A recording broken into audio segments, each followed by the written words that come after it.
I'm going to talk about the syllable rhyme. The syllable rhyme is a vowel known as the nucleus of the syllable, represented with the letter V and plus a following consonant that is known as a coda, that is represented with letter C.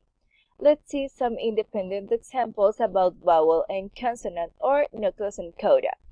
Me, it has nucleus but no coda. It's known as open syllable. And up, it's already has a coda and it's known as closed syllable. Let's see some examples about syllable rhyme with the whole structure. We have X, and it's formed by a vowel with 3 consonants, and it has 1 vowel and 2 consonants. Ham, it has it's a consonant, a vowel, and a consonant, and like that it has 2 consonant, a vowel, and consonant.